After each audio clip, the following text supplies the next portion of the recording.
quero convidar você a abrir a palavra do Senhor no Evangelho segundo escreveu São João, no capítulo 2, no versículo 1. Se você não tiver uma Bíblia, acompanhe com quem está à tua direita, à tua esquerda. Que essa palavra fale ao teu coração profundamente, mas acima de tudo que ela gere transformação no teu interior.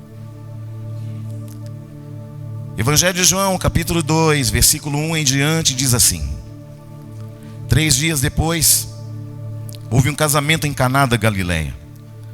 Achando-se ali a mãe de Jesus, Jesus também foi convidado com seus discípulos para o casamento.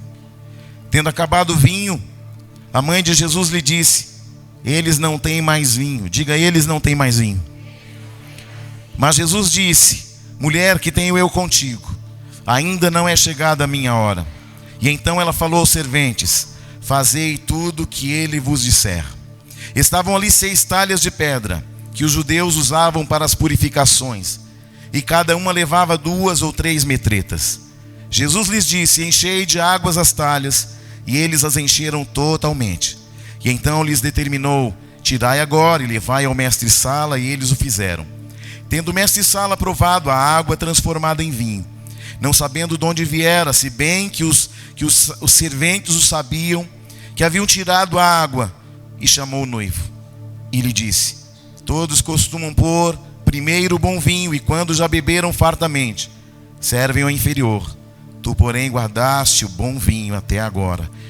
Diga comigo assim: Deus é um Deus de princípios, e tudo que Ele faz é bom.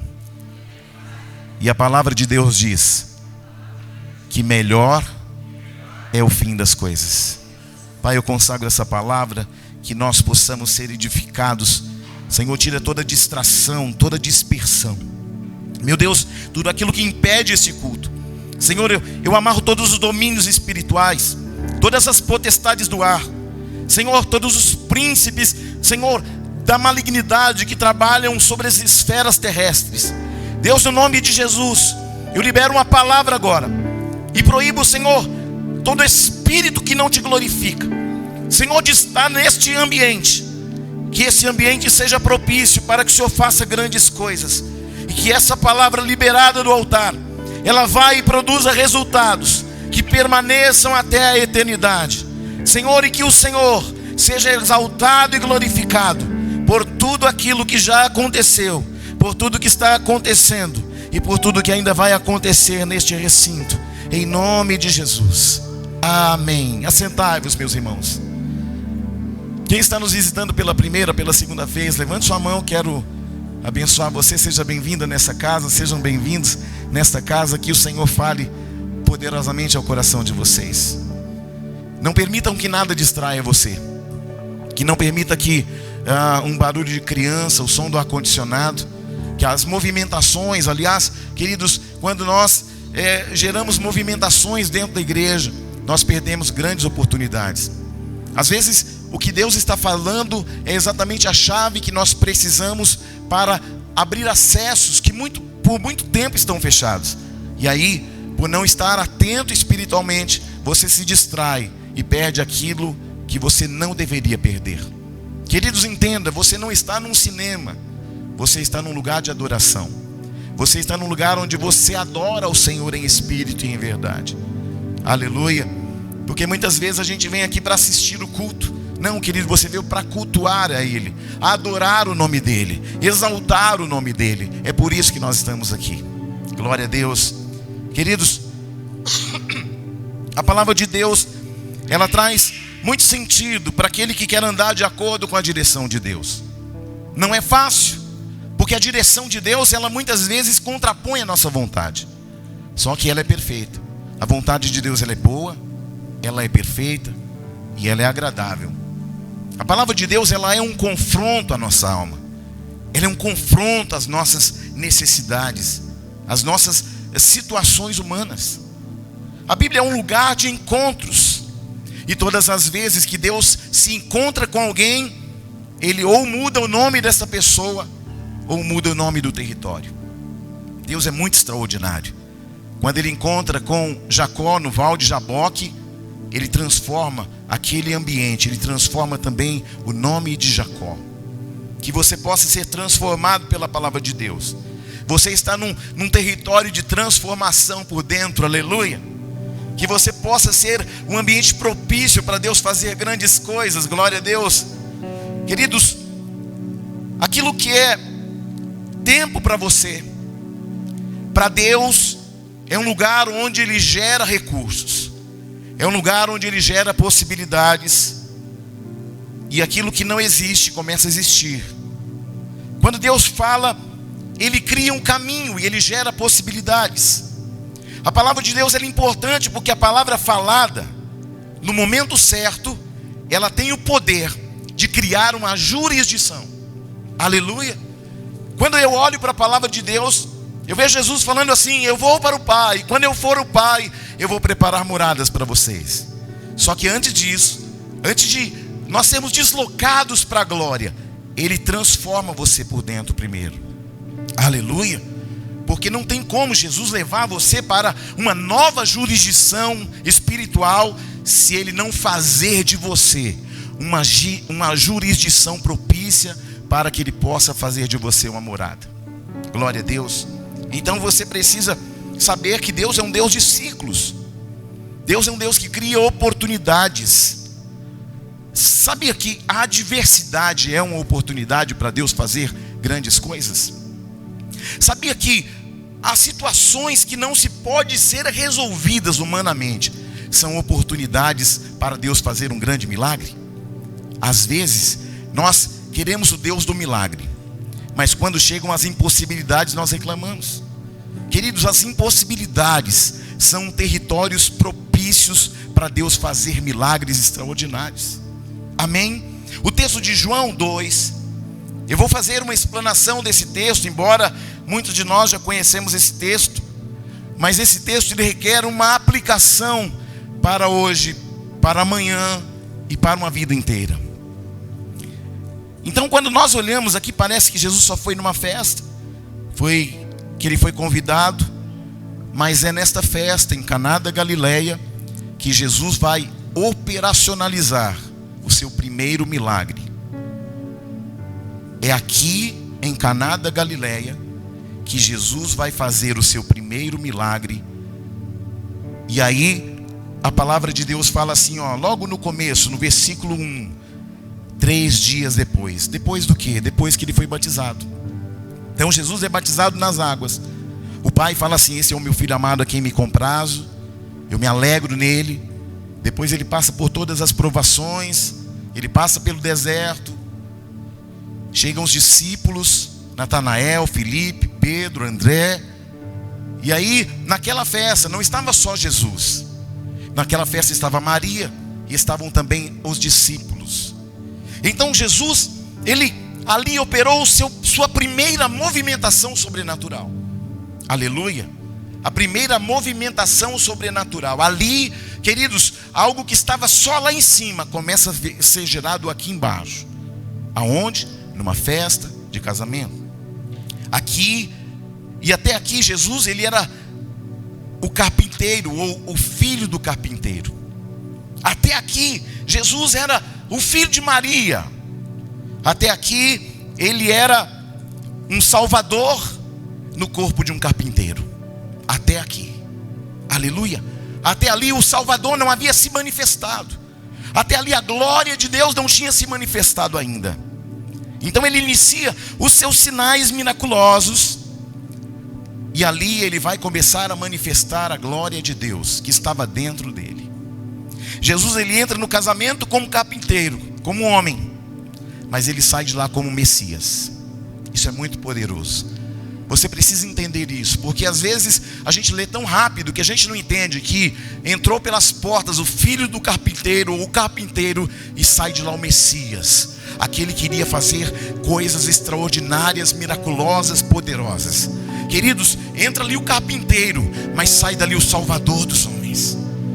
Se você entendesse a dimensão dessa palavra, você não ficaria em nenhuma movimentação, a não ser a movimentação que esta palavra já está fazendo dentro do seu interior. Aleluia. Então ele entra como um carpinteiro, como um homem, e sai como Messias, que operava milagres. E ali começa um momento, um ambiente em que Jesus começa a ser visto de outra forma. E até a sua própria mãe tem dificuldades. E eu acho uma coisa tremenda que Maria fala aqui. Maria tem que ter a nossa admiração, porque na verdade ela não salva, mas ela é aquela que aponta uma direção. Olha o que Maria vai dizer: fazei tudo que ele vos disser. Aleluia! Olha o conselho de Maria: façam tudo o que Jesus disser para você. Aí tem uma coisa que Jesus disse: a salvação vem apenas por um homem só. Ele diz assim, ó: eu sou o caminho, eu sou a verdade e a vida, e ninguém vem ao Pai a não ser por mim. Aí o que Maria disse? Fazei tudo o que ele vos disser. Se ele mandou, então é melhor a gente obedecer, sim ou não? Então, queridos, a mãe dele teve dificuldades, porque até aquela festa de Caná, ele era o filho de Maria, ele era o carpinteiro. Mas ali, uma jurisdição vai ser alterada. Porque o mesmo Jesus que entrou como carpinteiro e saiu como Messias, ele entrou como filho de Maria, mas ele vai sair como filho de Deus. Olha como a coisa muda, olha como a jurisdição muda, olha como o ambiente muda, uma história, um ambiente que vem depois.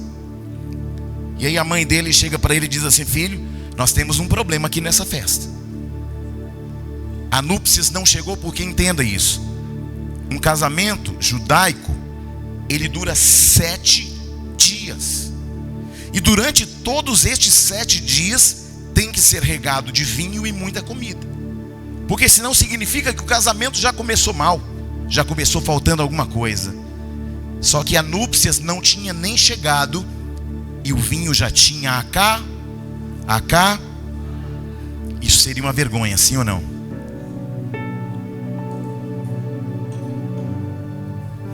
Então, querido, escute isso aqui. Maria apresenta o problema para Jesus, e ela diz: estamos aqui na festa, só que o vinho acabou. Jesus fala assim para Maria: que tenho eu contigo, mulher? Ainda não é chegada a minha hora. Ei, escute. Até então quem está falando com Maria é o filho do carpinteiro, é o carpinteiro. Até ali é o filho de Maria. Então, querido, olha só, qual o conselho de Maria para Jesus? Filho, será que não está na hora de você acionar o modo Messias? Será que não chegou a hora de você acionar o modo Salvador? Será que não chegou a hora de você acionar o Todo-Poderoso que está aí dentro de você? Olha, mulher, Jesus falando com ela: se eu acionar o modo Messias, você vai ter que entender que eu vou sair daqui deixando de ser o seu filho para ser o filho de Deus. Eu vou sair daqui, eu posso ter entrado aqui como carpinteiro, mas eu vou sair daqui como Salvador. E você precisa entender isso. Se eu acionar o modo Messias, as coisas vão mudar de agora para frente. Querido, escute. Jesus estava deixando claro para ela: mulher, a partir de agora a gente vai ter que colocar as coisas nos seus devidos lugares, porque eu já passei pelo batismo, e a partir de agora, nessa festa de casamento, eu vou acionar o modo Messias, e a coisa vai mudar totalmente. Você está aí, não? Então, querido, quando a gente olha para esse texto, a gente vê que isso é muito importante. Quando a gente olha para a Bíblia, ela apresenta alguns princípios. A gente fala aqui muito sobre princípios, de não quebrar princípios. Então, ali em Caná da Galileia, em João 2, Jesus está apresentando um princípio, e um princípio não pode mudar. Agora, as aplicações de um princípio trazem mudanças, e elas vão sofrendo variações, mas a essência é sempre a mesma. Então, se você erra um princípio, não importa o quanto você acerte. Então eu preciso, por isso que é importante você conhecer a palavra de Deus, Porque a palavra de Deus traz você aonde? Ao ambiente que Deus quer você.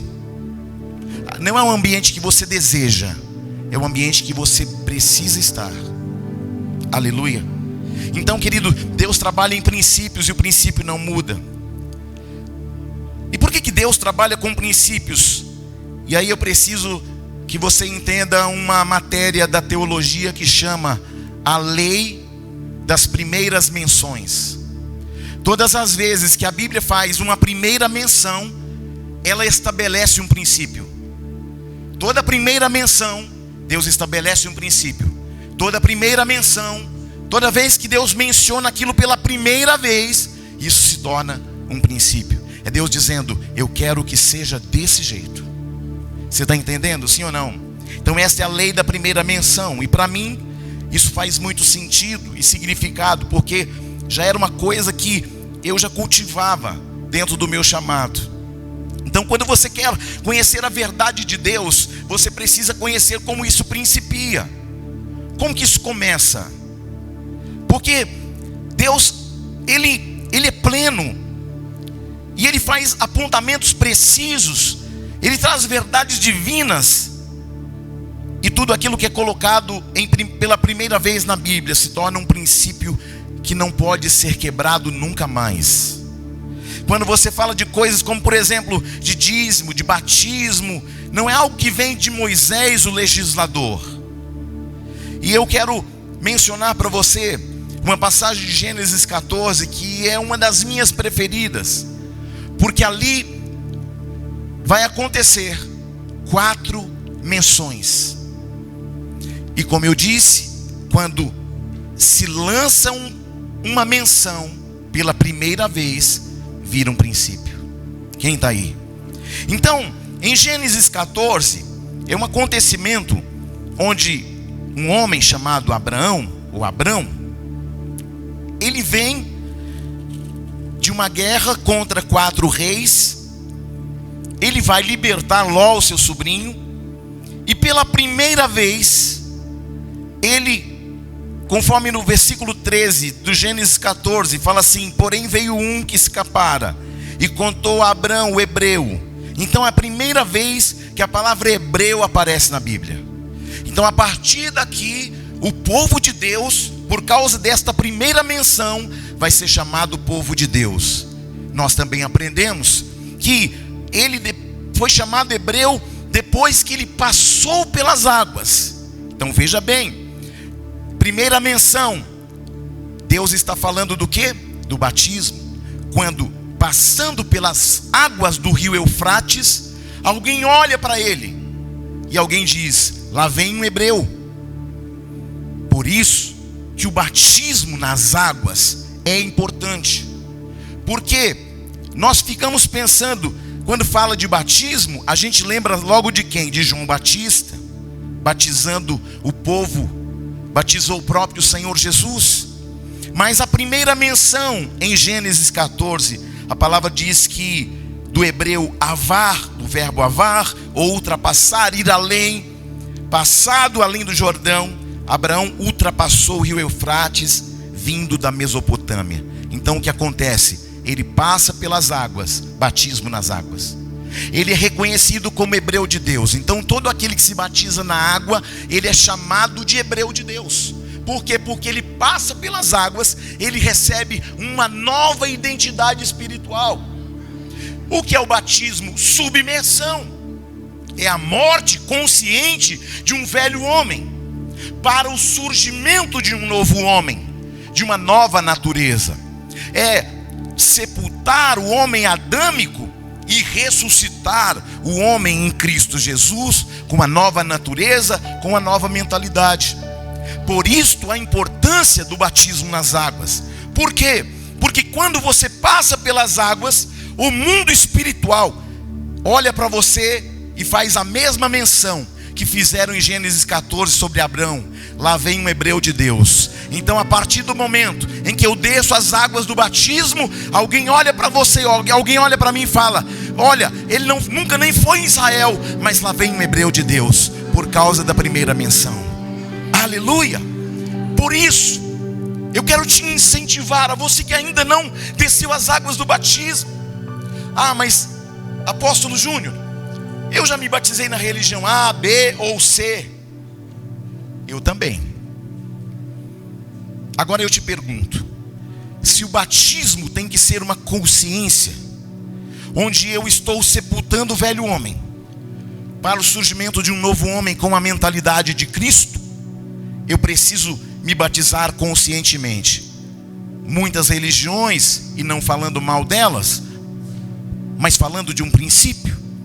O princípio do batismo é reconhecer Jesus como único, suficiente, exclusivo Salvador. É entender que o batismo, ele é uma aliança consciente que eu estou fazendo com os céus. É uma aliança que eu estou dizendo: olha, até aqui eu vivi como um homem adâmico, mas a partir daqui do batismo eu sou uma nova criatura. As coisas velhas passaram e tudo se fez novo. Aleluia. Então, por que o batismo de bebezinho não tem uma validade espiritual? Porque o batismo tem que ser um ambiente onde você conscientemente está levando os seus pecados para as águas do batismo. Você está entendendo, sim ou não?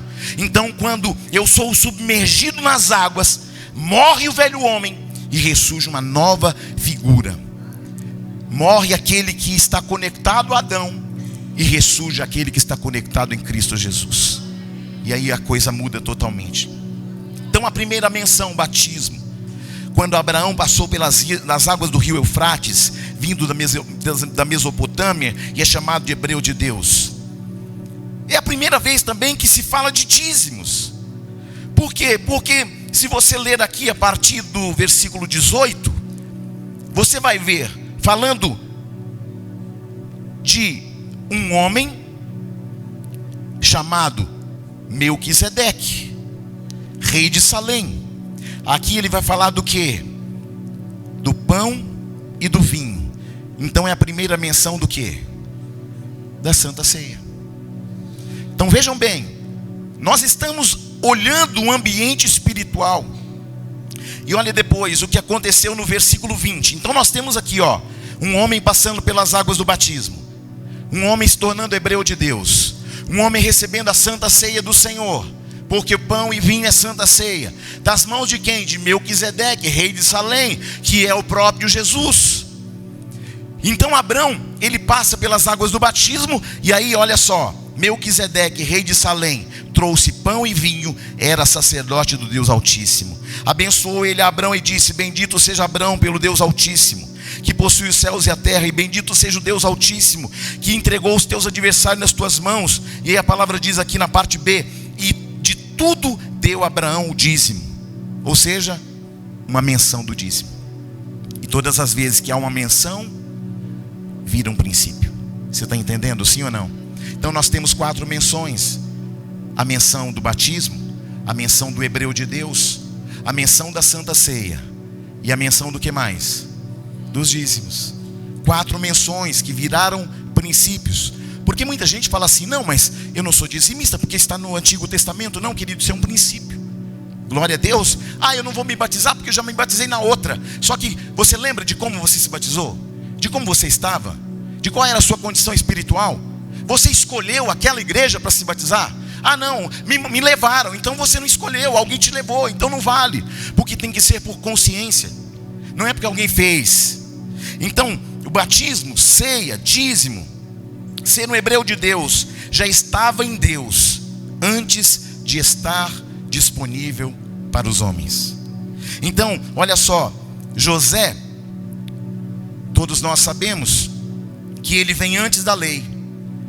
E na lei dizia: não adulterarás. Só que José está antes da lei, sim ou não? Então, quando a esposa de Potifar tenta seduzir a José, ele diz não. Por quê? Porque ele já carregava dentro dele um princípio. Qual princípio? Não adulterará. Ou seja, a lei nem havia chegado, mas José vai recusar a esposa de Potifar. Por quê? Porque o princípio já estava dentro dele. Você está entendendo isso, sim ou não? Então, é importante prestar atenção quando Deus elabora algo pela primeira vez. Por exemplo, quando tentaram transformar a carta do divórcio, permitida por Moisés, como assinatura, uma procuração que aprovava o divórcio, que Jesus fala, então Jesus vai dizer assim, no princípio, não foi assim. Olha isso, ele está trazendo o que? Uma referência do princípio. Ele está falando, Moisés fez por causa da dureza de coração. Infelizmente, o divórcio existe. Infelizmente, algumas pessoas vão passar por ele. Por quê? Por causa da dureza de coração. Mas Jesus está falando, no princípio não era assim. Então ele está falando, sigam os princípios e vocês vão chegar exatamente onde Deus quer que vocês cheguem. Sigam os princípios e vocês serão exatamente o que Deus quer, o que Deus espera de você. Siga os princípios e você vai chegar aonde você jamais chegaria, com a sua força, com a sua habilidade e com a sua inteligência. Siga os princípios, porque ainda sendo um pecador, se você se arrepender e aceitar o Messias como teu Salvador, você será salvo, e Ele será um caminho para a tua salvação. Você está entendendo isso? Por isso essa casa fala tanto de princípios, porque ela muda algo, ela é uma chave que tira você do modo natural e coloca você no modo sobrenatural.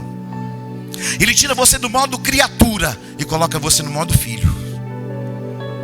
Ele tira você do modo natural e coloca você no modo sobre-humano. Eu quero incentivar você com essa palavra. Você precisa estar atento que se você quer corrigir alguma coisa, você precisa saber como principia. Jesus vai dizer, lembra como disse o Criador. Ele não fala que foi Deus, que foi o Pai. Ele fala que foi o Criador, porque o princípio tem a ver com a criação. Não tem a ver com dogmas de fé, mas como foi criado. E ali está a matriz original. Queridos, eu e você precisamos andar na matriz original. Eu vou andar na tradição dos meus pais. Não, qual é a matriz original? Não, eu vou andar na religião dos meus pais. Não, qual é a matriz original?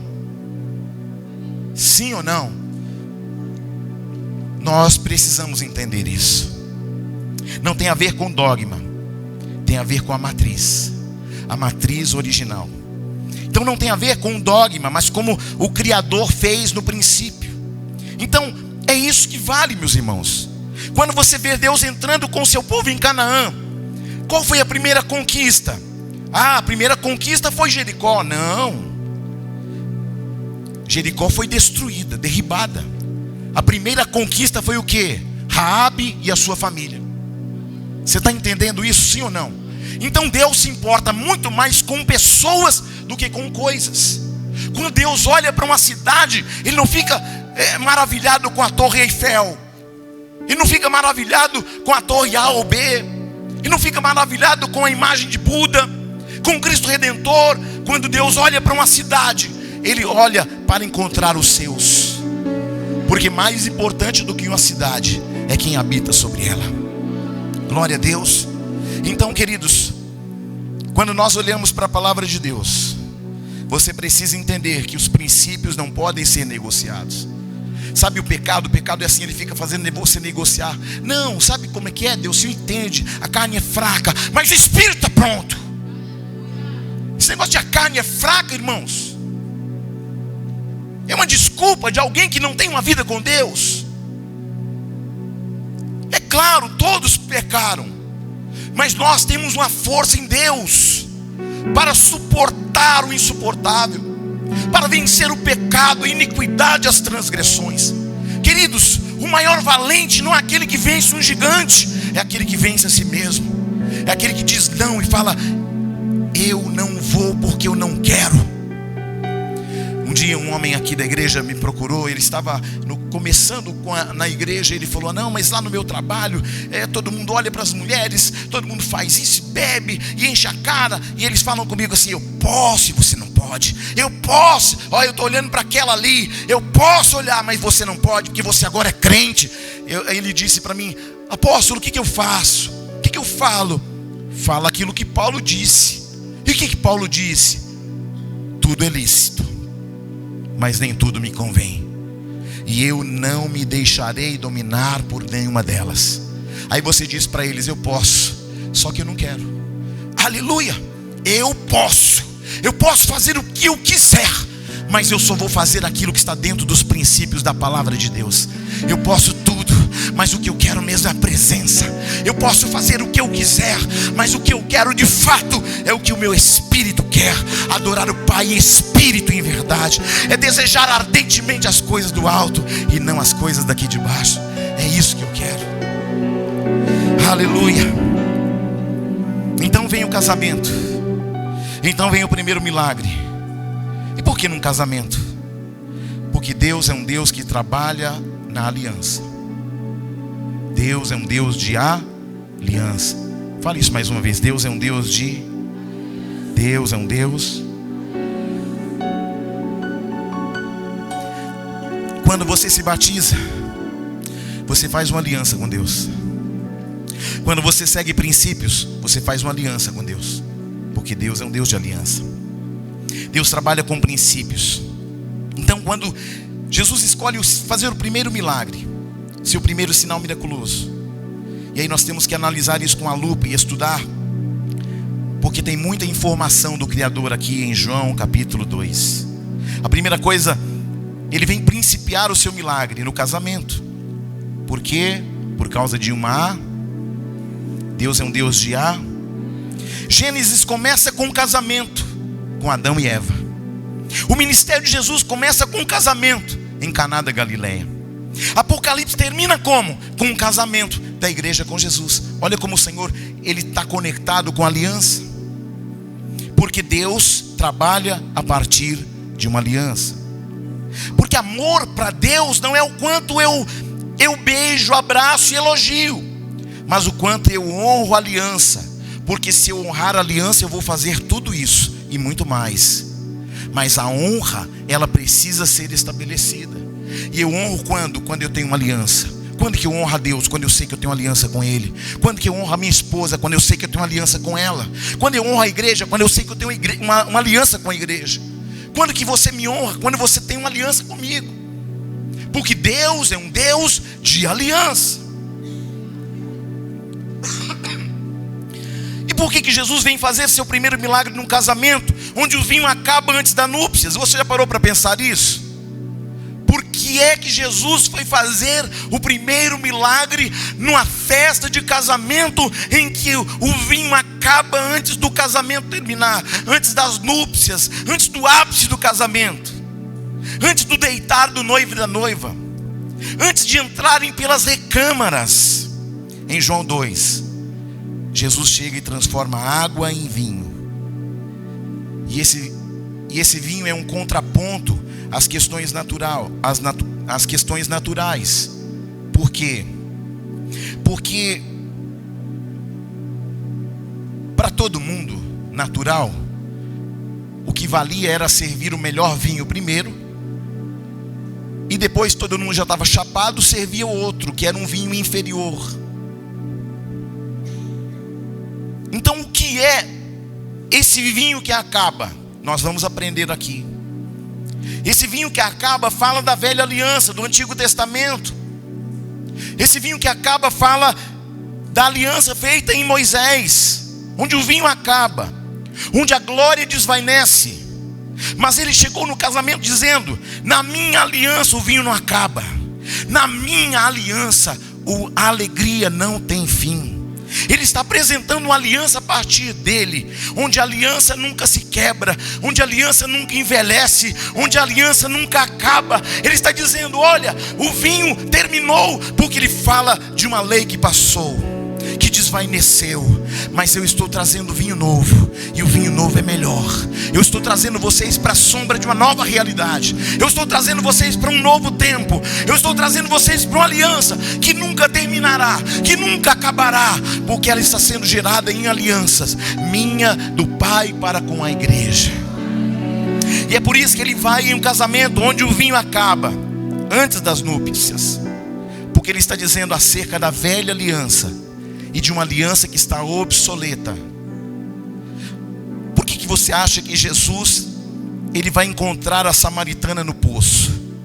Porque quando você olha a sombra das realidades espirituais, o Cristo, o Jesus que é o Cristo, ele morre para se casar com a noiva, que é a igreja. Isaac é o maior símbolo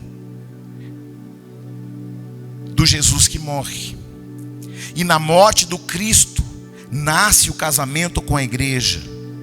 Isaac é aquele que passa pelo holocausto. Isaac é aquele que passa pelo sacrifício, mas não é sacrificado. Ele passa, mas não é sacrificado. Ainda que Abraão é o pai da fé, você acha que a fé nasce de um homem? Mas por que é que Abraão é chamado de pai da fé? Porque Deus disse para Abraão: Abraão, eu quero que você mate o seu único filho a quem amas. Como assim, Deus? Porque eu quero mostrar aí na terra, através de você, o que eu vou fazer com o meu filho. Você está entendendo isso? Eu quero que você mostre na terra o que eu vou fazer com o meu filho. E como Abraão respondeu em matar o filho pela fé, quando você representa Deus na íntegra, Deus dá o título dele para você. Então a partir daquele momento, ele é chamado de Abraão, o pai da fé. Por quê? Porque ele acreditou que ainda que ele sacrificasse o filho, Deus o ressuscitaria. Aleluia. Isaac vai perguntar: pai, está tudo aqui, mas onde está o cordeiro para o sacrifício? E Abraão vai responder: Deus proverá. E um dia João Batista vai responder essa pergunta de Abraão. Qual é a pergunta de Isaac para Abraão? Está tudo aqui, mas onde está o sacrifício? Só que lá no Novo Testamento, quando João estava batizando nas águas do Rio Jordão, sabe o que aconteceu? Quando Jesus vem andando, ele responde uma pergunta feita por Isaac. Qual foi a pergunta de Isaac? Onde está o cordeiro? Onde está o sacrifício? E quando Jesus vem para o batismo, João Batista vai dizer: eis o cordeiro de Deus, que tira o pecado do mundo. Veja, no Antigo Testamento, um jovem, que ele é a figura de Cristo, faz uma pergunta: onde está o cordeiro? E aí João Batista diz: lá vem o cordeiro. Eu batizo vocês com água, mas vem alguém mais poderoso do que eu.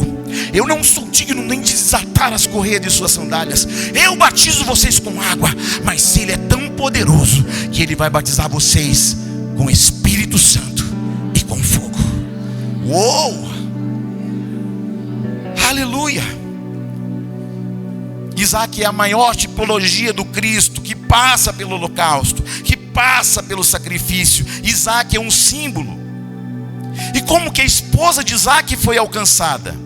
O pai Abraão envia um servo muito longe para buscar uma esposa para casar com o seu filho Isaac. Isso é um cenário que nós vivemos hoje. O pai enviou o Espírito Santo para preparar a noiva e levar para casar com o noivo. E esse é o desenho. E aonde foi que ele encontrou essa noiva? Onde essa noiva estava? Ela estava no poço. Ela estava no lugar de fonte de águas. Abraão manda buscar uma moça. E aonde essa moça estava? Junto às águas. Se você quer encontrar alguém de Deus para a tua vida, encontre alguém que está junto às águas. Quando eu encontrei a bispa, aonde ela estava? No lugar das águas. Aonde eu estava? Eu estava lá, no lugar das águas. E quando você está no lugar das águas, Deus cruza as pessoas certas. Porque Deus, quando Ele une pessoas, Ele não une pessoas, Ele une um propósito.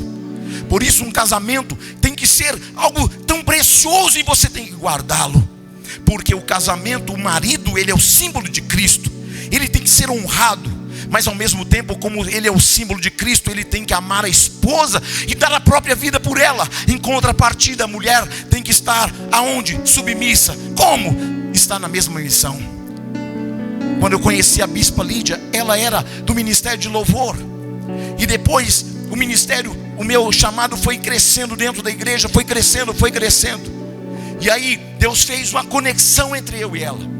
E aí nós ainda éramos solteiros.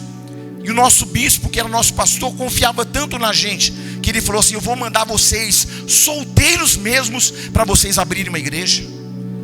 Por quê? Porque ele andava conosco e conhecia a nossa integridade. E a igreja era pequenininha e virou uma grande regional. Por quê? Porque Deus não une pessoas, Deus une propósitos. E o propósito tem que estar conectado diretamente ao reino de Deus. Aleluia. Onde aquela moça estava? Junto à fonte de águas, no poço. Moisés também é um tipo de Cristo. E onde foi que ele encontrou a sua esposa?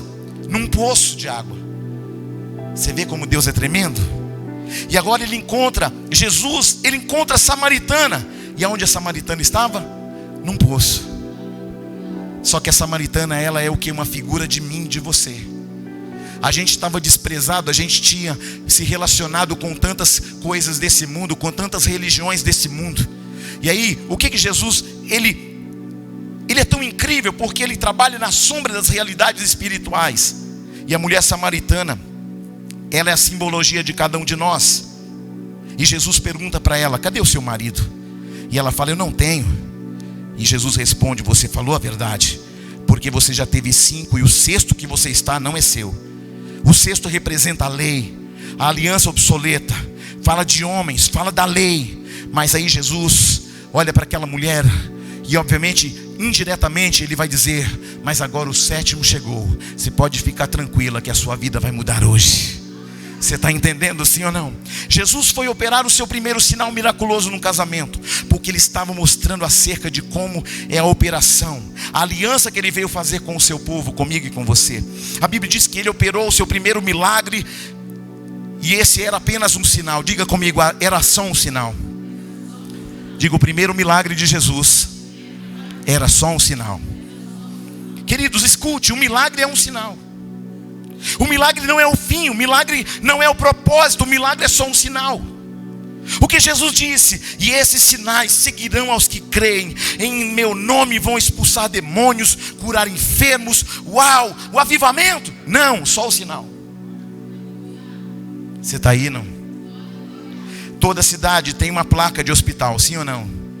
Você olha, você vai chegando, a placa Hospital X, Hospital Y, é ou não é? Mas a placa é o hospital? A placa tem medicamento na placa? Tem leito na placa? Tem médico na placa? Não, porque apenas um sinal que aponta o que? Tem hospital. O que é o Antigo Testamento? Uma placa dizendo o que? Está vindo alguém poderoso para salvar vocês dos pecados, transgressões e iniquidades. Quando eu olho para o Antigo Testamento, eu vejo uma placa. Quando eu olho para Jesus no Novo Testamento, eu vejo uma realidade. Quando eu olho para o Antigo Testamento, eu vejo o peso da lei. Mas quando eu olho para o tempo de Jesus, eu vejo o amor da graça. Quando eu olho para a lei, eu vejo onde abundou o pecado. Mas quando eu olho para a graça, eu vejo onde abundou o pecado, superabundou a graça de Deus. Quem está aí? Tem algum crente cheio de Espírito Santo aí? Glória a Deus. O problema da igreja é que muitas vezes ela para nos sinais que chegaram. Mas o sinal é a placa. O milagre é a placa que pretende levar você a um lugar em Deus. Sim ou não? Queridos, eu já perdi as contas dos milagres que eu já vi. Eu já perdi as contas dos milagres em que eu também fiz parte deles. Eu já perdi a conta. Eu estava eu mesmo no leito lá do hospital Santa Rosa, com um cálculo renal de 1,6. E o médico disse: amanhã de manhã a gente te opera. Aí no outro dia ele falou assim: vamos fazer uma ressonância antes para ver onde a pedra está. Eu já estava pronto com a roupa para ir para a cirurgia. Aí o médico passa o meu exame para outro. Aí ele diz o seguinte: cara, aí eu pergunto para o médico: doutor, o que está acontecendo? Porque todo mundo está falando não é possível, não é possível. E eu quero saber, não é possível o que? Ele disse: é que a pedra estava aqui nesse exame, e aqui ela não está mais. E aí, eu já estou preparando a tua alta, porque não dá para operar alguém que não tem nada. Você está entendendo, querido? Mas esse é só o sinal para gerar fé no teu coração, para manter a sua chama de fé viva, para que gere testemunho às pessoas que estão à tua volta. É só uma placa, é só um sinal. Mas Deus está falando: eu não quero que você se mova só no sinal, eu quero que você se mova na minha presença. Eu não quero que você esteja parcialmente cheio, eu quero que você seja tão cheio a ponto de transbordar. Oh, glória! Eu já compartilhei aqui na igreja de uma noite de madrugada que eu estava orando. E naquela madrugada eu falei: Jesus, eu queria pelo menos tocar no dedão do teu pé. Eu sei que eu não sou merecedor nem de tocar no dedão do teu pé, mas eu queria. É um desejo do meu coração. Aí todo dia, 3 horas da madrugada, eu acordava e orava. Falei: Senhor, eu quero tocar no teu dedão do pé, eu quero Aí um dia, querido, eu estou orando. Eu já tinha até esquecido de como que eu comecei a orar. E a oração era: Senhor, eu queria tocar no teu pé. Aí eu fui orando, fui entrando na presença, todo dia entrando na presença, esqueci como é que a oração começou. E aí o Senhor se manifestou a mim, Ele falou assim para mim: fecha o olho. Eu fechei. Ele falou assim: agora toca aqui. Aí eu toquei num pé. Eu falei: meu Deus do céu, é uma coisa de outro mundo. Eu estou aqui sozinho, estou tocando num pé. Aí eu lembrei da oração como ela começou. Aí aquela presença de Deus, aquela glória de Deus, aí aquela presença foi embora. Eu falei: ai, aquele pé saiu. Aí eu lembrei: o pé de Jesus. Só que quando eu olhei para a minha mão estava brilhando com uma lâmpada, escorrendo óleo. Aí eu falei: meu Deus do céu, o que eu vou fazer com essa mão brilhando, essa lâmpada acesa na minha mão? Aí eu fui no banheiro com sabonete, tentando lavar aquele óleo, tentando apagar aquela lâmpada, e não apagava. Eu falei: meu Deus, o que está acontecendo? Querido, eu entendo que aquele era apenas um sinal. Eu não tinha dimensão do que Deus ia fazer. Aquele era só um sinal para o Senhor dizer assim: Júnior, estou com você, continua, o caminho é esse. Não para, porque a minha mão está sobre a tua mão, porque a minha unção está sobre a tua mão. Não para, continua, porque isso aqui é só um sinal para você ver que eu existo, que eu não sou apenas aquele da história da palavra, eu sou real. Você pode me tocar, você pode falar comigo, eu sou real, eu não sou um mito, eu sou real, eu sou o Salvador, eu sou o Messias, eu continuo sendo o que sempre fui. Ei, olhe para alguém e fala para essa pessoa: não se detenha nos sinais.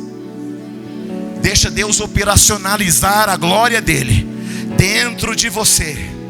Você não vai andar de sinais, porque você será uma referência para uma geração. Você está aí, hein? Glória a Deus.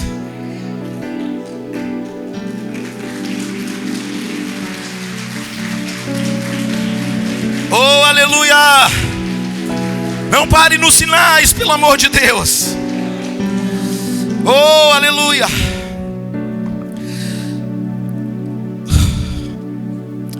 O Senhor quer fazer de você morada dele. Jesus está mostrando por fora o que Ele quer fazer por dentro de você. Tem gente que gosta de se mostrar, de se aparecer, de se exibir. Mas o Senhor está falando: eu quero que vocês se movam no Espírito. Queridos, os sinais mostram que há possibilidades de um homem comum ser sobrenatural. Os sinais mostram que nós mesmos sendo comuns, nós podemos nos mover em milagres. Eu vim aqui para dizer para você, queridos, que o Senhor, a palavra e o Evangelho não veio para melhorar a sua vida velha, mas Ele veio para mudar a tua natureza. Quem está aí? Ele não veio mudar a tua vida velha, Ele veio mudar a tua natureza. Porque não tem nada a ver com sinais, tem tudo a ver com aquilo que já está acontecendo dentro de você. Quem pode dizer glória a Deus? Queridos, Evangelho é um caminho para uma nova natureza. Quem pode dizer comigo? Evangelho é um lugar para uma nova natureza. É um caminho para uma nova regeneração. É um caminho para todo aquele que crê não pereça, mas tenha vida eterna. A Bíblia diz que havia um processo de purificação antes de entrar na festa.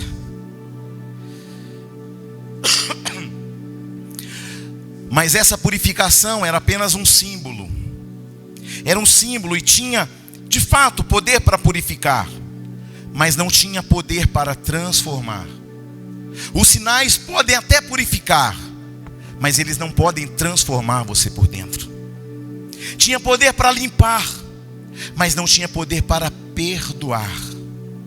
Mas em Cristo não é só o perdão que entra, mas entra também uma nova consciência de quem eu fui, de quem eu sou e de quem eu serei amanhã. Você está aí, não? Tem muitos que tiveram sinais, mas não foram para os sinais onde os sinais apontam. E quando nós olhamos esse vinho novo, quando ele chega na festa, ele é um vinho superior, ele é um vinho muito melhor. Agora o vinho não acaba, e a festa não vai terminar até que haja as núpcias. O vinho novo é muito melhor. E aqui está um ponto muito especial. Você que está no corpo de Cristo, por favor, no vinho dele passam os anos e você melhora. No vinho dele passam os anos e você está melhor. Passa os anos e o teu casamento está melhor. Passa os anos e a tua vida profissional está melhor. Passa os anos e os seus relacionamentos interpessoais e com a igreja está melhor. Passa os anos e a tua mentalidade está melhor. Passa os anos, o seu caráter está melhor. Passa os anos, você é melhor pai, melhor mãe, melhor esposa. Passa os anos e eles não te paralisam. Se tem vinho novo, é sinal que está melhorando. Apóstolo Júnior, mas só está piorando. Só está piorando. Cada dia que passa parece que só está piorando. É porque não tem vinho novo. Você está vivendo sempre da velha natureza, das velhas coisas, dos velhos achismos, mas não mudou nada. Por quê? Porque o vinho continua velho. Você está convivendo ainda com a natureza antiga do velho homem. Ei, querido, esse é um tempo para você conviver numa natureza de Cristo Jesus, para que você receba uma identidade que não é mais sua, mas uma identidade que é totalmente dele. Se tem vinho novo, está melhorando. Estamos em um tempo em que a igreja está em busca de cura, e isso é necessário. Mas deixa eu dizer para você uma coisa. Eu preciso, antes de ter a cura, eu preciso ser aquele que tem o vinho novo, para viver em novidade de vida. Nós, homens e mulheres de Deus, muitas vezes passam os anos, e muitos de nós, ao invés de ficarmos maduros, nós vamos ficando mais duros. Olha para alguém e fala assim: você pode ter sido mais duro, mas a partir de hoje você vai receber uma condição de maturidade. Você entra aqui mais duro, mas o evangelho transforma você em um homem maduro. Você está entendendo, sim ou não? Nós estamos aqui porque nós estamos em busca de vinho novo. Nós ficamos muito duros porque a vida bateu muito na gente. Querido, se eu decidisse ficar duro por causa daquilo que a vida já me bateu, querido, eu já nem estava mais aqui. Mas eu decidi que eu sou o recipiente propício para que o Senhor coloque vinho novo, para que eu tenha uma nova natureza, para que eu tenha uma identidade em Cristo Jesus, para que a minha vida moral e espiritual seja moldada segundo o caráter de Cristo. Eu não quero mais o vinho velho, eu não quero aquele vinho daquela lei que desvaneceu. Eu quero a presença da graça que me molda por dentro, que transforma meu caráter, que transforma minhas ações, que olha, alguém vai olhar para você e falar: pelo amor de Deus, você estava vazio até ontem, mas está transbordando da glória de Deus. É porque o meu vinho está sendo transbordado pela presença de Deus. Aleluia. Se você estiver no vinho dele, na nova aliança, então você só melhora. Ele começa melhorando a vida para você e termina melhorando você para a vida. Aleluia. Quando você entra aqui, ele começa melhorando a vida para você, mas na medida que você vai caminhando com Jesus Cristo, ele termina melhorando você para a vida. Porque quando você chega, tem tudo a ver com você, mas quando o evangelho vai falando com você, você começa a entender que Deus faz algo em nós para depois fazer algo através de nossas vidas. Aleluia. Você está aí, não? Isso é o que o vinho novo faz. Como que vamos salvar os nossos filhos que não querem a fé? Como que vamos atingir o mundo perdido? Como que a gente vai conseguir fazer isso? Vinho novo. Aleluia. Sabe, o mestre Sala, ele não foi convidado, ele foi contratado. Ele conhecia todo tipo de vinho e todo tipo de alegria em todo tipo de festa. E Jesus vai dizer: eu vos dou a minha alegria, a minha paz, não como o mundo dá. Porque o mundo tem uma alegria que passa, mas ele tem uma alegria que permanece. O mestre Sala não era convidado, era contratado. Mas quando ele tocou no vinho novo, ele perguntou: onde vocês acharam esse vinho? Tem algum crente cheio do Espírito Santo aí? Não, né? Mestre Sala não foi convidado, foi contratado. Ele pega o vinho e está servindo o melhor vinho. Rapaz, vinho bom. Aí de repente o vinho acaba, ele nem sabe disso, e não sabe do processo. E de repente chega o vinho novo. Ele experimenta. Que vinho é esse? Amém, irmã Leiva? Glória a Deus. Não vai para Nárnia não. Nós precisamos entender que é o vinho novo que te dá uma nova natureza, que te estabelece, que coloca você de pé e que torna você uma referência. Veja só, o que o mestre Sala pergunta: que vinho é esse? Eclesiastes fala que o melhor é o fim das coisas, aleluia.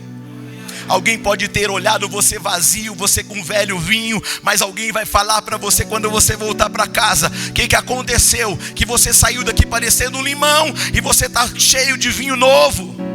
O que aconteceu? Que você saiu enfermo e voltou curado. O que aconteceu? Que você saiu daqui cabisbaixo e voltou com alegria, com fé, com esperança. O que aconteceu? Aí você fala: vinho novo, vinho novo, vinho novo, vinho novo, vinho novo. Aleluia. Faça-me o favor, glorifica o nome dele.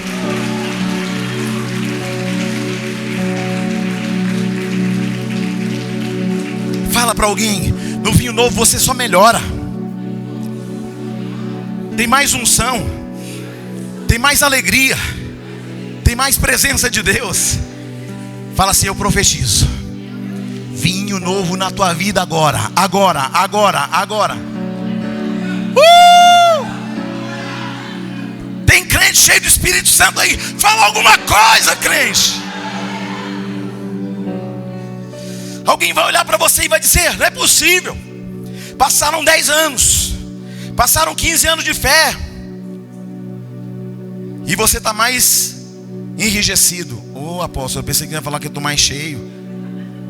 Não, a gente está aqui porque a gente está vazio, irmão. Passou 15, passou 10, e a gente foi enrijecendo. Não, meu irmão, não, com todo respeito, deixa eu falar uma verdade de todo o meu coração para você nessa noite. Deus me livre de querer pregar de mim mesmo, mas todo dia eu estou buscando: o Senhor, coloca vinho novo em mim. Me ajuda, Senhor, me ajuda. Eu não quero ser parecido com Adão, eu quero ser parecido com Jesus. Senhor, eu não quero viver a sombra das realidades, eu quero viver aquilo que Cristo tem para mim. Só que eu não quero viver sozinho isso. Eu quero que você viva junto. Eu quero compartilhar com você das experiências. Eu quero subir, mas eu quero que você suba junto. Eu quero chegar, mas eu não quero chegar sozinho, porque Deus é um Deus coletivo. Quando Deus fala, Ele diz: façamos nós. Ele não faz eu vou fazer, não, Ele diz: façamos nós. Queridos, essa igreja vai se fortalecer. Ela vai olhar um para o outro e vai falar: agora não é só você que faz, agora façamos nós, porque tem vinho novo. Façamos nós. Deus é coletivo. O que testifica se você está no vinho novo é se você está melhorando, se você tem mais sabor, se você tem mais graça, mais alegria. E se isso não estiver acontecendo, significa que você ficou paralisado no sinal. Deus não te chamou para ficar parado no sinal, Ele te chamou para um ambiente de transformação. Sabe quem foi que conquistou Canaã? Uma geração velha? Não, foi uma geração nova.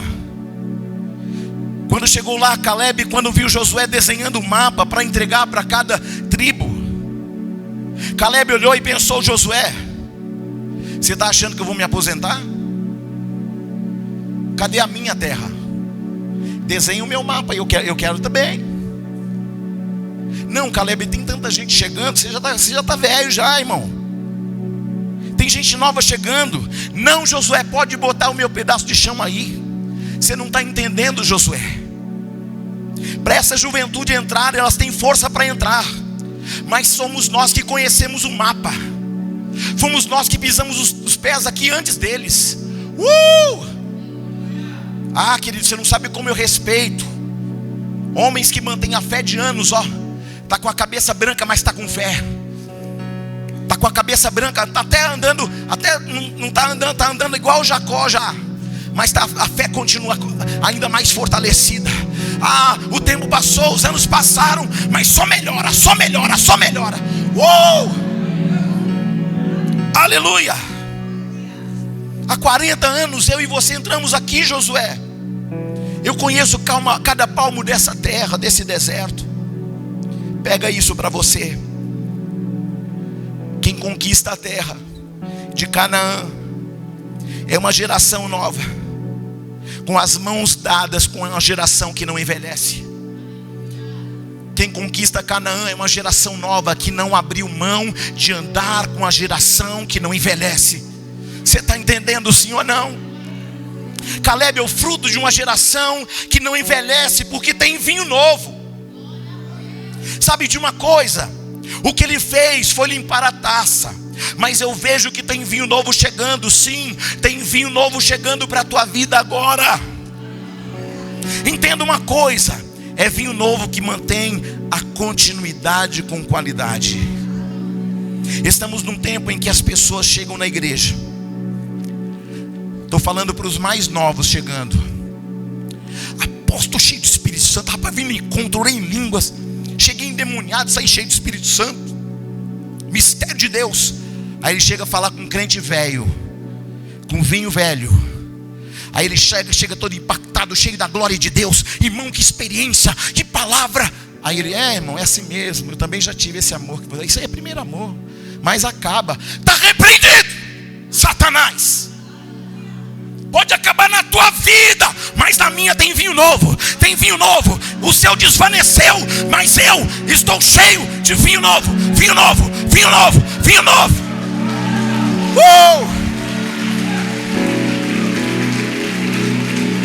Oh, glória.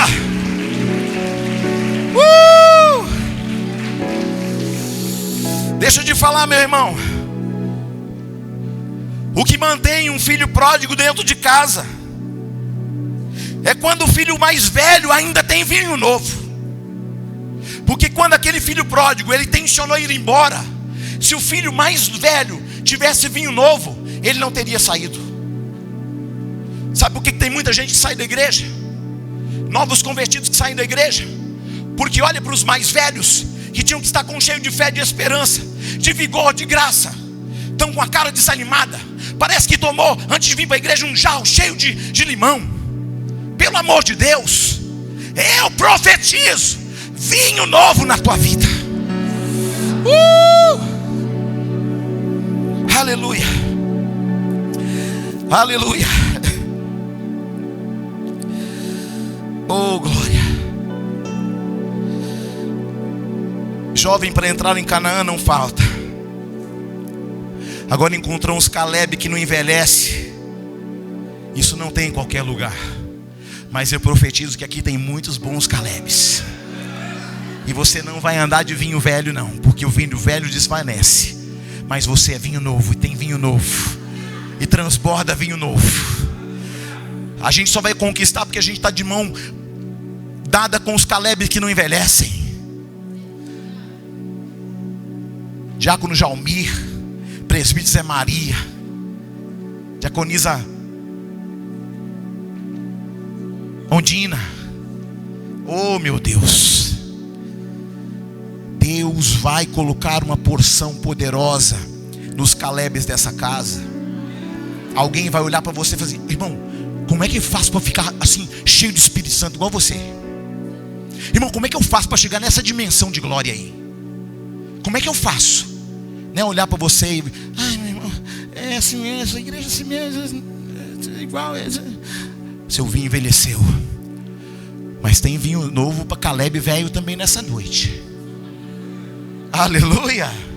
Tem vinho novo chegando. Tem vinho novo chegando, aleluia. Se você encontrou um Caleb, não larga a mão dele. Não larga da presença dele, porque eles têm muito para ensinar para a gente. Você está aí, não? Você acha que eu sou bobo? De vez em quando eu falo assim: presbítero Zé, ora por mim, irmão, coisa está preta. Jaco Jalmi, ora por mim, irmão, que o trem está apertado, irmão. Eu vou pedir oração para quem, irmão? Que eu não sou bobo nem nada. Para os Caleb, ou não é? Você está aí, não? Quem está aí? Diga glória a Deus. Se eu estou no vinho novo, eu estou no caminho para novas melhoras. Na minha aliança eu passa tudo, mas o vinho sempre melhora. O vinho nunca acaba. E talvez você diga para mim, para ser sincero: o meu vinho já acabou. Mas fica tranquilo que as núpcias não chegaram. A tua taça esvaziou, mas o vinho dele continua disponível. Olha para alguém e fala: tua taça pode até ter esvaziado, mas ele continua tendo vinho novo para você. Porque enquanto não chegou a núpcia, o vinho não acaba, irmão. Sabe o que o mestre de sala disse? Que vinho é esse? De onde vem esse vinho? O primeiro sinal de Moisés foi transformar a água em sangue, porque a lei condena. Mas Jesus está apresentando um novo tempo de uma graça que salva. Deus encontrou Moisés e disse: tira a sandália dos teus pés, porque o lugar que você pisa é santo. Moisés identifica então o seu pecado. Mas quando o pródigo volta para casa, o pai vai dizer para ele assim: põe a sandália nos pés dele, porque a graça vai purificá-lo por dentro. E ele vai ter sandálias para calçar, anel para ter na mão, e ele vai ter uma festa para recebê-lo com muita alegria. O Senhor vai fazer algo que vai trazer muita alegria para o teu coração. Se prepara. Aleluia. A graça identifica um homem arrependido. Então você não peca porque não pode. Você não peca porque você está se santificando. Você não larga a maconha, a cocaína, a cachaça, a cerveja porque alguém está falando. Você larga porque agora você é puro. E você não está mais cheio de cachaça, você está cheio do Espírito Santo. Irmão, um dia eu já estive cheio de cachaça, mas agora eu estou cheio do Espírito Santo. Você está aí, não? Eu não estou julgando nada dos maconheiros, dos ex-maconheiros, dos cheiradores. Eu só estou dizendo uma coisa: aqui tem transformação para a tua vida. Aqui tem um vinho novo para a tua vida. Uma alegria que nunca se acaba, aleluia. Sabe o que o mestre Sala disse? Que vinho é esse? De onde vem esse vinho? Escute, aquele homem era um especialista, contratado, que conhecia todo tipo de vinho. Num culto aqui eu disse: qual a diferença dos vinhos? Quando alguém pega um vinho da Itália, um vinho de Portugal, do Porto, quando alguém pega um vinho francês, qual a diferença do vinho lá de Israel? Porque o vinho de Israel, a diferença é que ele não amarga. Sabe, querido, tem gente com vinho amargo já, mas o Senhor está falando assim: olha, eu quero colocar um vinho doce na tua vida. Eu quero mudar o teu sentido de vida. Eu quero te dar uma visão mais ampla de você mesmo e do meu reino, que quer operar algo poderoso dentro de você.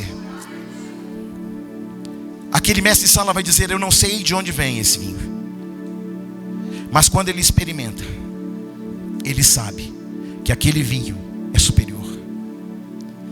Escute, alguém não sabe nem de onde eu venho, nem de onde você vem, mas quando alguém olhar para você, vai perceber que tem algo superior dentro de você.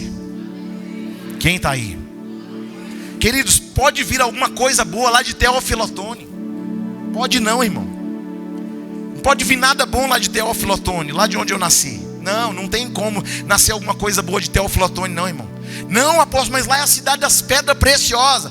Irmão, mas eu era a piorzinha delas, tanto que nem fiquei lá. Você está entendendo? Mas eu entendi, querido, que eu não sou uma pedra preciosa. Eu sou apenas um vaso que o Senhor pode colocar os seus tesouros escondidos dentro de mim. Não tem nada a ver com as coisas externas, tem a ver com aquilo que está dentro de você.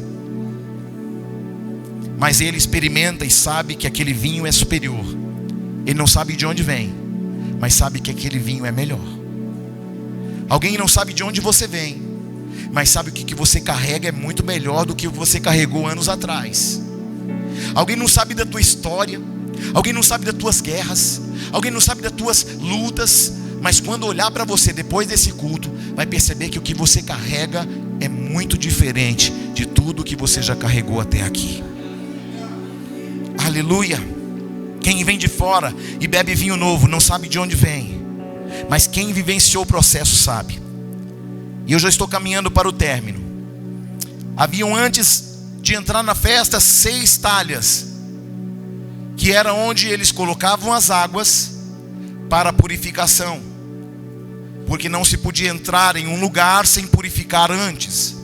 Então aquelas pedras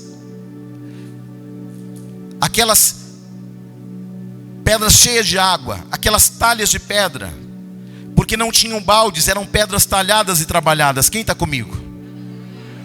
Veja que antes de chegar o vinho novo, as pedras foram trabalhadas. Às vezes, querido, você quer vinho novo, mas você não quer ser trabalhado porque dói. Preste atenção. Antes do Senhor colocar vinho novo, Ele precisa trabalhar a pedra do teu coração. Ele precisa talhar você por dentro. Você está entendendo, sim ou não? Aquelas pedras, aquelas talhas de pedra, elas eram para purificação, mas as pedras foram trabalhadas. Às vezes queremos vinho novo, mas não queremos permitir Deus trabalhar a gente por dentro. Deus começa a dar uma apertada. O que a gente faz? Não vou voltar nessa igreja não, que eu vim para cá piorou. Não é que piorou, você já caminhava com a piora. Só que quando veio para cá, a luz iluminou aquilo que estava escondido. E aí você começou a ver, não, eu vim para a igreja e fiquei sujo. Não, você estava lá fora, estava sujo na escuridão e não tinha condições de ver a própria sujeira. Mas quando você entra aqui, a luz de Cristo faz assim, ó, puff, em cima de você. Aí o que você fala? Não, eu estava limpinho, eu entrei na igreja e fiquei sujo. Não, você estava sujo lá fora, você só não estava vendo. Porque quando Jesus coloca a luz dele sobre nós, o que estava sujo aparece. Mas só que o mais incrível aparece, mas na medida que você vai ouvindo a palavra, na medida que você vai orando, na medida que você vai deixando Deus talhar a sua pedra, na medida que Deus começa a fazer um trabalhar dentro do teu coração, querido, Ele começa ao mesmo tempo perfurar a pedra, mas purificá-la. Olha para alguém e diga: para Deus colocar vinho novo, Ele vai ter que talhar você por dentro. Fala para ele: vai doer, mas você terá muito mais ambientes para Ele encher você. Quando Ele está trabalhando, dói. Quando Ele está trabalhando, a gente sofre. E parece que Deus nem nos ama, porque parece que o sofrimento não acaba. Fica difícil entender que quando Deus está trabalhando, quando Ele está talhando a nossa pedra, é para abrir mais espaço, para que Ele coloque vinho novo. É difícil entender algumas coisas que nós estamos vivendo, mas esse é o sinal que Deus está trabalhando a gente por dentro, para trazer vinho novo. E aí fica difícil a gente imaginar isso. Deus, falando com Maria, Deus falou para ela: você vai esperar o Messias, mas ele é o meu filho. Ele vai nascer de um corpo e você é escolhida para cuidar dele. Você vai ficar grávida do Salvador, do Messias. E Maria aceitou de bom grado que fosse feito segundo a vontade de Deus. O menino Jesus foi gerado em meio a muitos conflitos, perseguições e dores. E a gente não concebe a ideia de Deus estar fazendo algo sublime e poderoso em meio às nossas dores. A gente acha que logo é o diabo. Não, o diabo. Não, querido. Quando você passa um estreito, Deus está talhando a tua pedra. Aí você não entende o que Deus vai fazer. E Ele vai perfurando a nossa pedra. Mas está doendo, Deus. Vai perfurando a nossa pedra, vai tirando a nossa dureza, vai tirando a nossa resistência. E aí você fala: meu Deus, vou morrer agora. Não, não. Ele só está aprofundando você para colocar mais vinho novo dentro do teu recipiente de fé. Você está entendendo, sim ou não? Os processos de Deus é um escavar de pedra.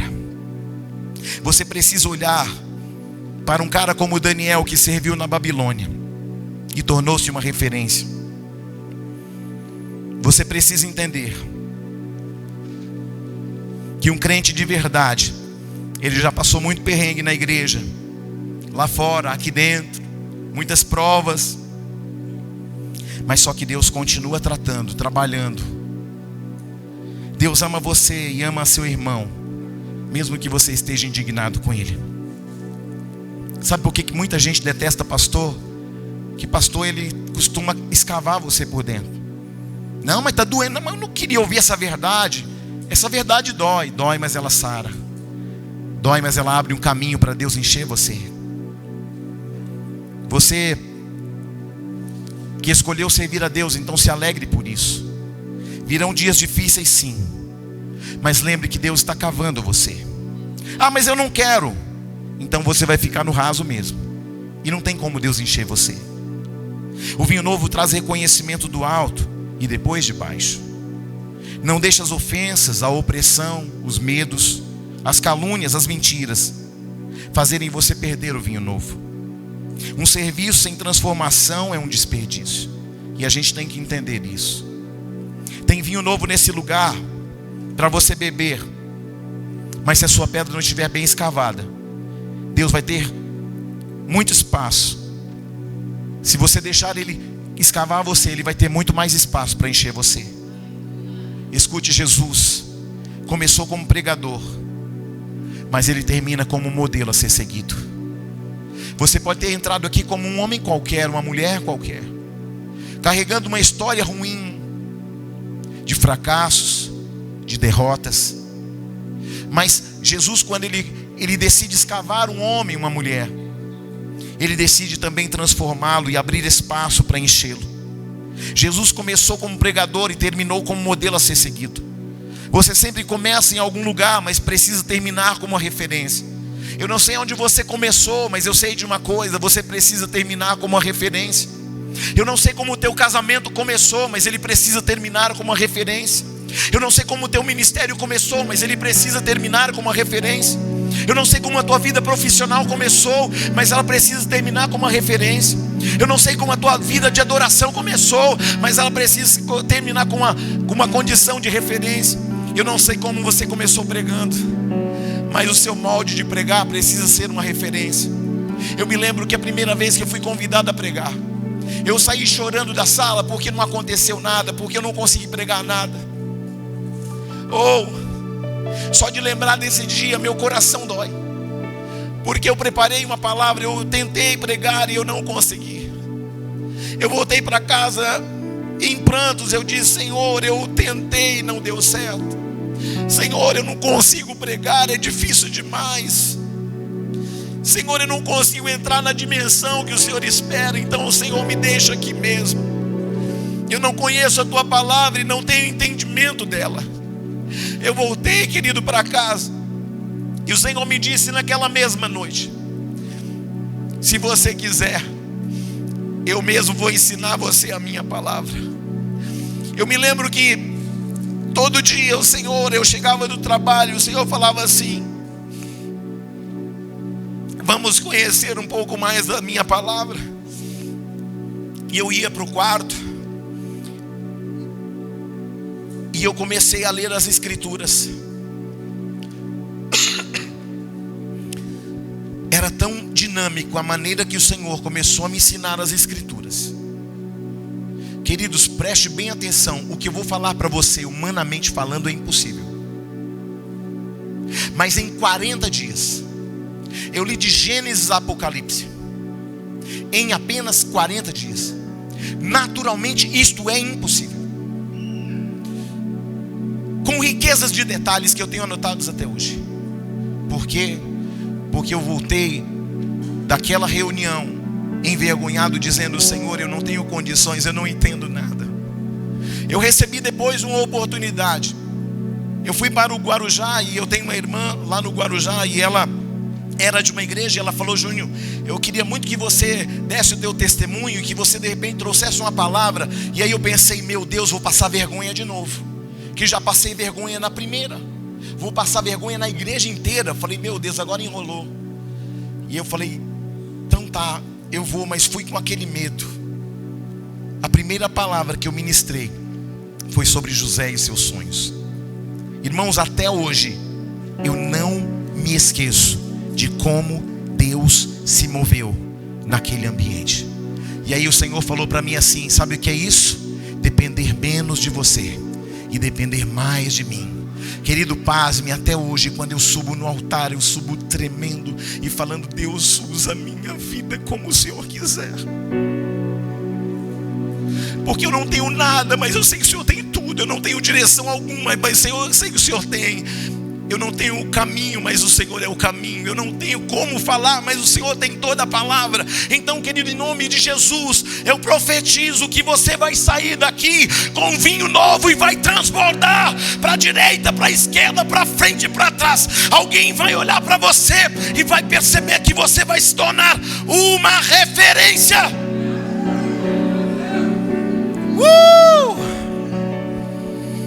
Ninguém resiste o vinho novo. Onde está o louvor? O que Deus está falando aqui são chaves espirituais. Todo o processo é Deus escavando você por dentro, mas no fim você será um recipiente propício para Deus encher você. A pior coisa que existe é alguém ser escravo e achar que é livre. Querido, escute com muita atenção o que eu vou falar para você. Quando Deus quer nos dar liberdade, muitas vezes Ele nos faz sentir o peso das algemas. E é por isso que sempre que Deus tem uma proposta de liberdade, Ele faz pesar as algemas. Porque quem não sente dor, não sente a necessidade de mudanças. Tem dores que são permitidas por Deus para que você entenda que é necessário que aconteçam mudanças.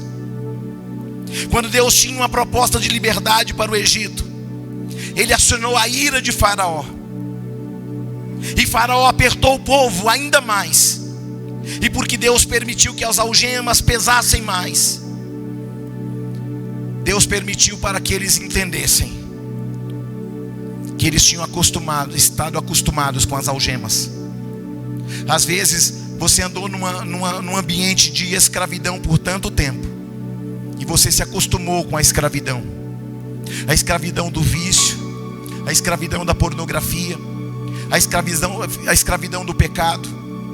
E aí, querido, quando isso começa a pesar, aí você entende: está pesado demais, eu não aguento andar sozinho.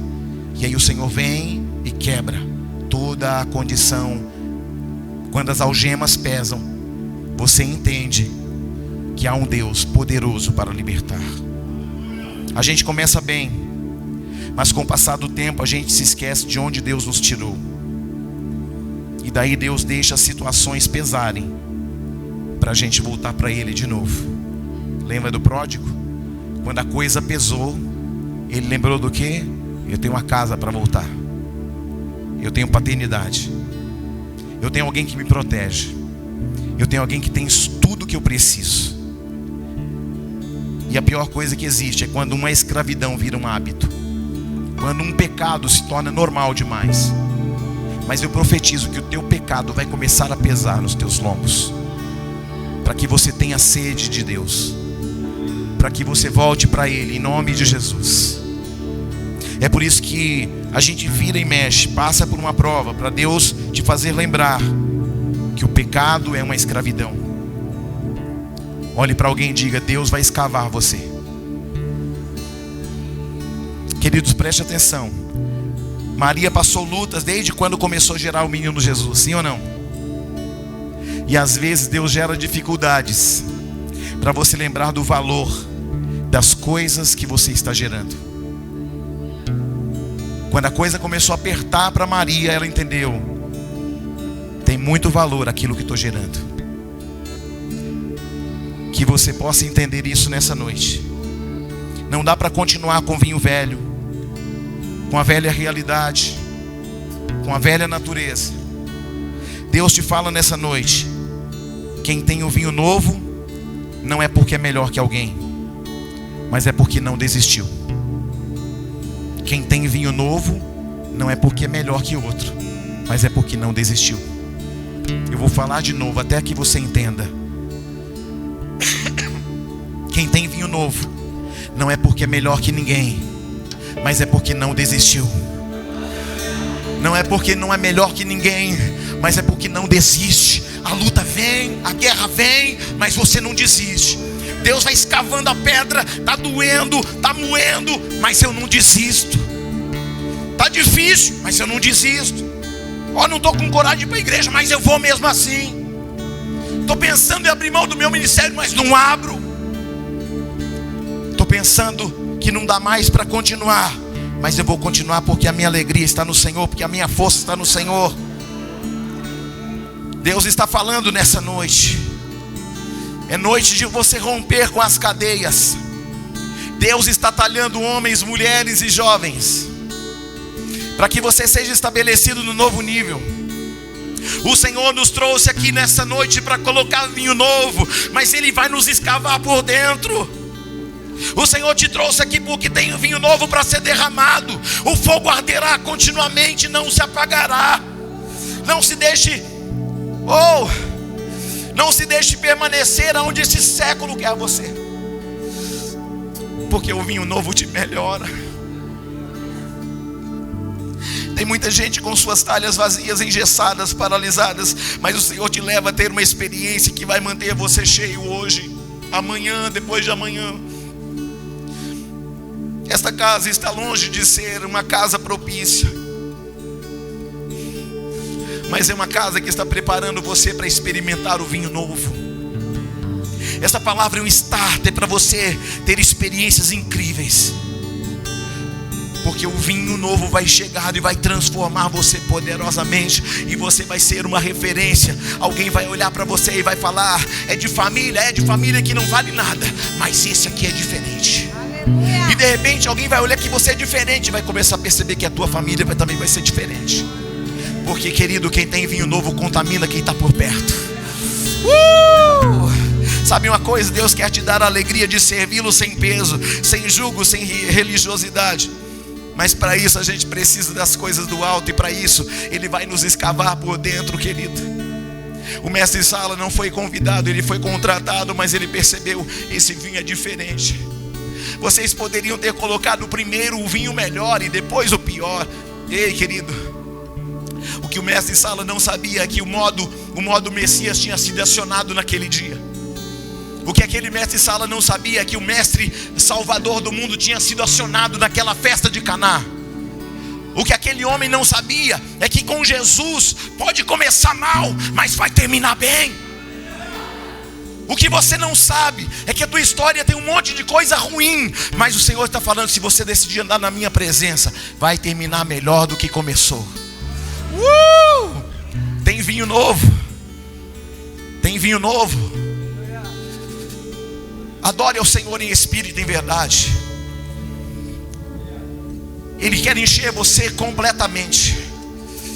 Xaramatokori de xaragarashi.